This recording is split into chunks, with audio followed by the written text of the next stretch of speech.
इस क्वेश्चन में आपको करंट असेट और करंट लायबिलिटी खोजनी। कैसे खोजें? कौन कौन से आपको करंट असेट यहाँ पर दिखाई देते हैं और कौन कौन सी करंट लायबिलिटी दिखाई देती है? कस्टमर को आप क्रेडिट पीरियड अलाउट करते हैं, मतलब यहाँ पर आ रहा है डेटर। आपको क्रेडिटर सप्लायर जो है वो क्रेडिट अलाउड करता है, मतलब ये आ गया आपका क्रेडिटर। आपके पास स्टॉक रखता है, मतलब ये आ गया आपका स्टॉक। ठीक है, तो ये current asset, current liability, current asset, ये तीन चीजें आपको यहाँ पर दी हुई है। तो इन तीन चीजों से रिलेटेड जो इंफॉर्मेशन है, इसके बेसिस पर डेटर की वैल्यू, क्रेडिटर की वैल्यू और स्टॉक की वैल्यू कैलकुलेट कर लीजिए। आपका current asset minus current liability, working capital निकल के आ जाएगा। तो बात करते हैं सबसे पहले डेटर की। जब हम वर्किंग कैपिटल मैनेजमेंट पढ़ते हैं तो जनरली हम डेटर को कॉस्ट में कैलकुलेट करते हैं, डेटर की कॉस्ट की वैल्यू कैलकुलेट करते हैं। आप चाहें तो डेटर की सेल के ऊपर वैल्यू कैलकुलेट कर सकते हैं। ये पॉइंट ऑफ व्यू है, अलग अलग लोगों का अलग अलग पॉइंट ऑफ व्यू है, डेटर को कॉस्ट पर कैलकुलेट करना या डेटर को सेल वैल्यू पर कैलकुलेट करना। कॉस्ट या सेल वैल्यू पर कैलकुलेट करने का मतलब क्या है? मान लीजिए ये कैलकुलेटर मैं आपको बेचता हूँ 120 रुपए में, मगर इसकी कॉस्ट मुझे पड़ती है कितने रुपए की? 100 रुपए की। मान लीजिए मैं ये कैलकुलेटर आपको 120 में सेल करता हूँ और मुझे ये कॉस्ट पड़ती है 100 रुपए। ठीक है, हाँ टीपी लिंक तो चल रहा था, बीच में बंद हो गया था, मैं वाईफाई ऑफ किया फिर से ऑन किया तो आ गया। ठीक है जी। तो यदि मैं आपको ये कैलकुलेटर उधार में बेचूंगा, है ना, तो मेरे लिए आप डेटर कितने रुपए से बनेंगे? 120 रुपए से। मगर यहाँ पर बाकी जो चीजें हैं वो कॉस्ट की वैल्यू पर रखती है, जैसे क्रेडिटर, स्टॉक, रॉ मटेरियल का स्टॉक, फिनिश का स्टॉक, WIP का स्टॉक। ठीक है, ये सारी वैल्यूज कॉस्ट पर रहती है। तो डेटर को भी कॉस्ट पर निकाला जाता है। वो एक बात मैं हमेशा आप लोगों को बोलता हूँ कि आप मैंगो को मैंगो के साथ कंपेयर कर सकते हैं, मैंगो को एप्पल के साथ कंपेयर नहीं कर सकते। तो कॉस्ट की वैल्यू और सेल की वैल्यू दोनों अलग अलग है। एक मैंगो है तो एक एप्पल है, आप दोनों को कंपेयर नहीं कर सकते। आप मैंगो को मैंगो के साथ कर सकते हैं, एप्पल को एप्पल के साथ कर सकते हैं। तो इस वजह से डेटर की वैल्यू जो है वो कॉस्ट पर निकाली जाती है। ठीक है, तो अब हम यहाँ पर डेटर की वैल्यू कैलकुलेट करने की कोशिश करते हैं। डेटर की वैल्यू कैसे कैलकुलेट करें?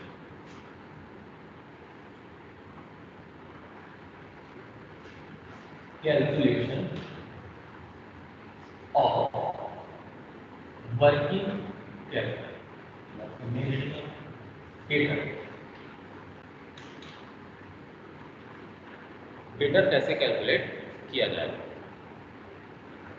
डेटर कैलकुलेट करने के लिए आपको सबसे पहले कैलकुलेट करना पड़ेगा cost of sale. Cost of sale कितना आएगा? कोई बता सकता है कैसे कैलकुलेट किया जाए? 13 लाख की आपकी सेल की वैल्यू। ठीक, और यहां पर आपको बताया है कि net profit on cost of sale is 25%।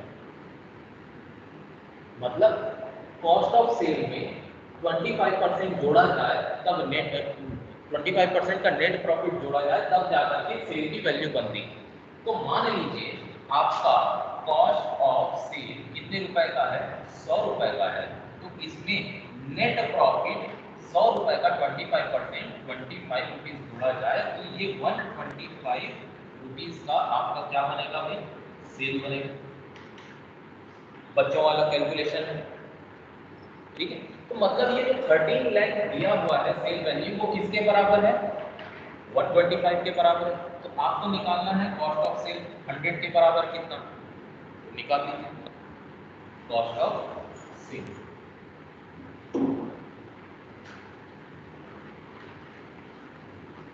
Cost of sale 13 lakh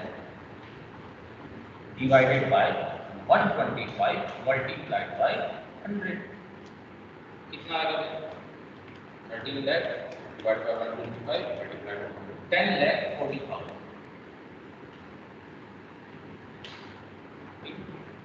इतने कॉस्ट का माल आप सेल करते हैं।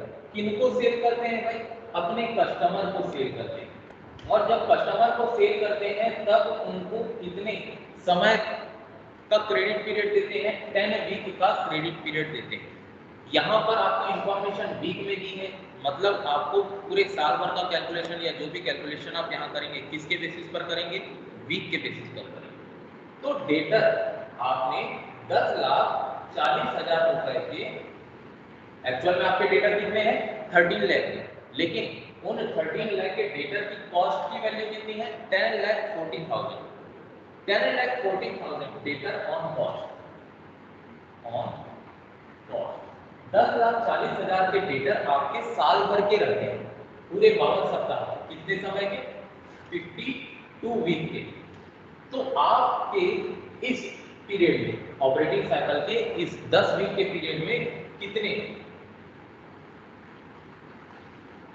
रुपए के डेटर बनेंगे? 10,40,000 डिवाइडेड बाय 52 मल्टीप्लाइड बाय 10, कितने आ गए? 2 लाख। 2 लाख रुपए के डेटर दिखाई दे रहा है अभी। दूसरा डेटर हमने कैलकुलेट कर लिया, हम फिर कैलकुलेट करते हैं स्टॉक की वैल्यू। स्टॉक कितने का माल बेच रहे हैं हम? 10,40,000 के कॉस्ट का माल हम बेच रहे हैं पूरे 52 सप्ताह में। 10,40,000 का माल हम पूरे 52 सप्ताह में बेच रहे हैं, तो हमारे पास स्टॉक पड़े रहता है 4 सप्ताह में, सॉरी 8 सप्ताह तक हमारे पास पड़ा रहता है। तो इन 52 सप्ताह में से 8 सप्ताह हमारे पास होता है, तो इसकी कॉस्ट कितनी? 10,40,000 डिवाइडेड बाय 52 मल्टीप्लाइड बाय 8, 1,60,000। हमारे पास स्टॉक कितना रहता है? 1,60,000 एक ऑपरेटिंग साइकिल के पीरियड में रहता है। आपका करेंट असेट का टोटल आ गया, देखिए 3,60,000 आपका करेंट असेट आ गया। अब आपको क्या कैलकुलेट करनी है? Current liability. करेंट लायबिलिटी में एक ही आइटम है, कौन सा? क्रेडिटर। क्रेडिटर है आपके पास। क्रेडिटर कितने रुपए के क्रेडिटर? आपके पास और अदर इंफॉर्मेशन नहीं है, सिर्फ और सिर्फ कॉस्ट ऑफ सेल ही है। मतलब आपने ये एज्यूम कर लो कि इतने रुपए का ही माल आपने खरीदा, आप ट्रेडर हैं ऐसा एज्यूम कर लीजिए। तो 10,40,000 रुपए का माल आपने खरीदा, 10,40,000 का माल आपने डेटर को बेचा। तो 10,40,000 रुपए का माल जब आपने खरीदा तो आपके क्रेडिटर कितने बने इस पर्टिकुलर ऑपरेटिंग साइकिल के लिए? ये तो 10,40,000 पूरे 52 सप्ताह के लिए। आपके क्रेडिट पीरियड के सप्लायर कितने होंगे? 4 वीक के, वो कैलकुलेट करना है। क्रेडिटर कैसे कैलकुलेट करेंगे? 10,40,000 डिवाइड बाय 52 वीक, यहाँ पर कितने वीक है? 4 वीक, 4 वीक, कितने आ जाएंगे? 80,000। कितने आ गए? 80,000। Current asset minus current liability, minus कर दीजिए। 3,60,000 माइनस 80,000, ये आ गया आपका 2,80,000 का actual working capital. Actual working capital 2,80,000। Question में एक और इंफॉर्मेशन दी हुई है कि आपको कंटीजेंसी के लिए 10% और अलग से प्रोविजन बना करके रखना है। ठीक है, प्रोविजन 10% का बना करके रखना है। तो किसका प्रोविजन बनाएंगे? एक्चुअल वर्किंग कैपिटल का 10% कंटीजेंसी के लिए। 10% कितना हो जाएगा? 2,80,000 का 28,000, 2,50,000,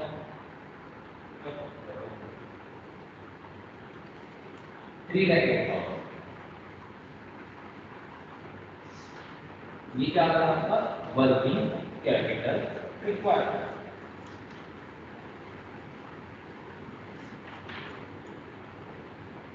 ठीक है जी, इस तरह से ये क्वेश्चन बनेगा।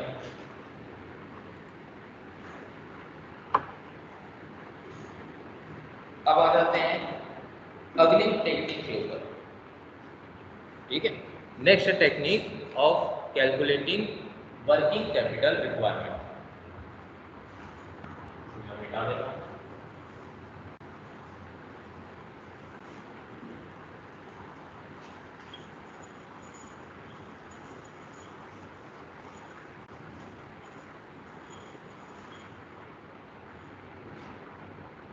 अगली टेक्निक का नाम है estimation of current asset and current liability method.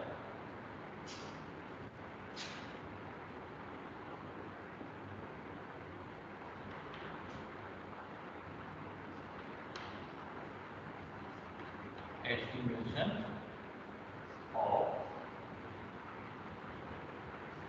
Current asset and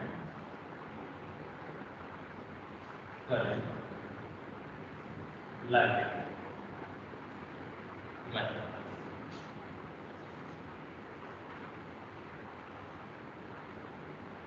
ठीक है,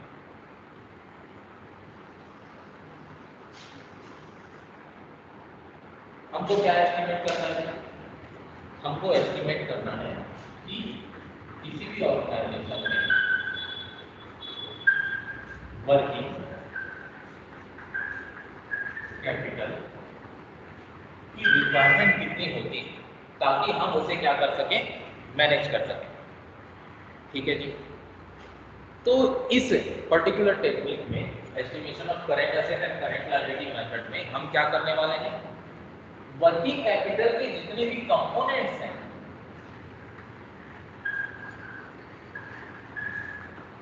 इन कंपोनेंट्स का हम एस्टिमेशन करेंगे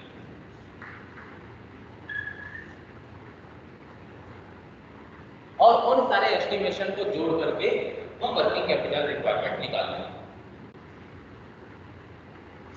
अब कंपोनेंट ऑफ वर्किंग कैपिटल में कौन कौन सी चीजें आती है? कंपोनेंट में कौन कौन सी चीजें आती है? एक तो आता है करेंट एसेट, दूसरा आता है करेंट लायबिलिटी। अब करेंट एसेट में कौन कौन सी चीजें आती है? करेंट एसेट में हमारी stock of raw material, stock of WIP, stock of finished goods, ये 3 स्टॉक आते हैं। पहला स्टॉक, कौन कौन से स्टॉक है? रॉ मटेरियल,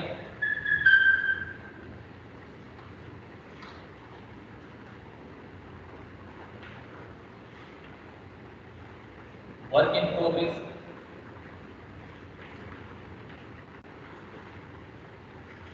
और तीसरा फिनिश्ड गुड्स।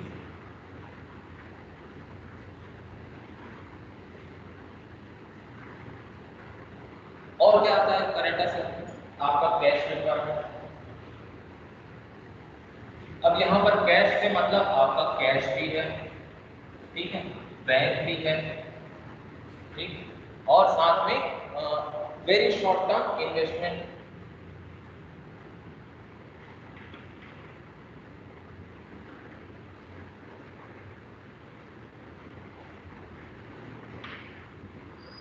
तीसरा आपके डेटर्स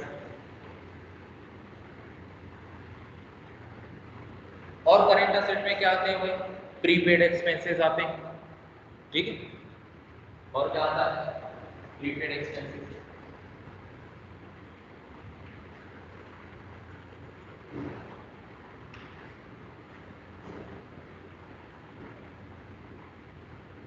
तो इन सारे आइटम्स का हमको एस्टिमेशन करना है। करंट लायबिलिटी में कौन कौन सी चीजें आती है? करंट लायबिलिटी में आपकी क्रेडिटर्स,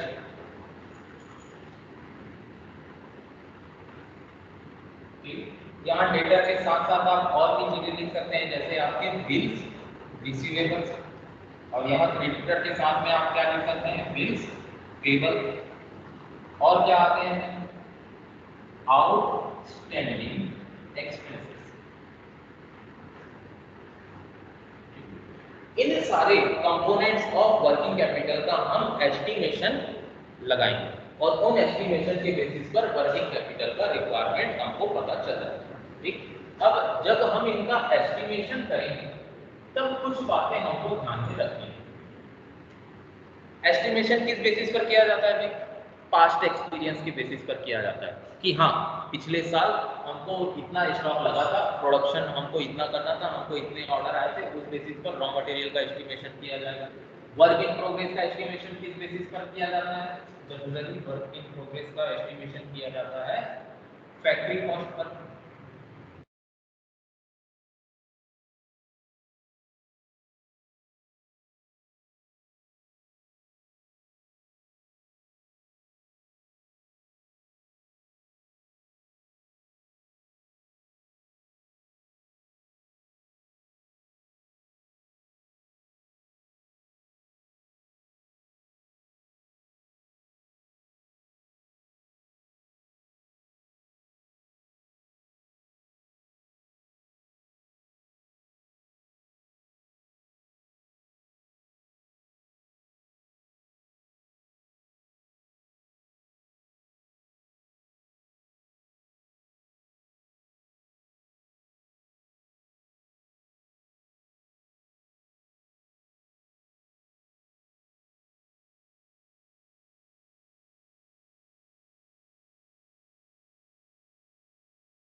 आँख खराब हो रहा है।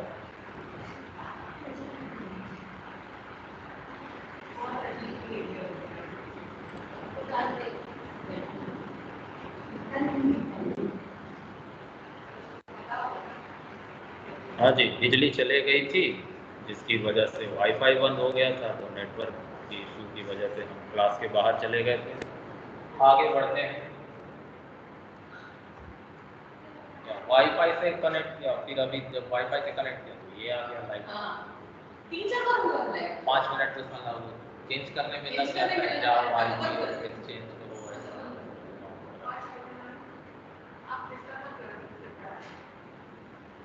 हो तो गया टाइम, 12 बजने वाला है। चलिए भाई, बाकी चीज़ें हम कल पढ़ेंगे। हाँ तो गड़बड़ हो गया। हाँ, वर्किंग कैपिटल मैनेजमेंट। चलिए भाई, कल हम इस कॉन्सेप्ट को फिर से एक बार समझेंगे और फिर इससे रिलेटेड क्वेश्चंस हम बनाएंगे। ठीक है, चलिए तब तक के लिए बाय। आप लोग नेक्स्ट क्लास अटेंड कीजिए भाई। टाटा।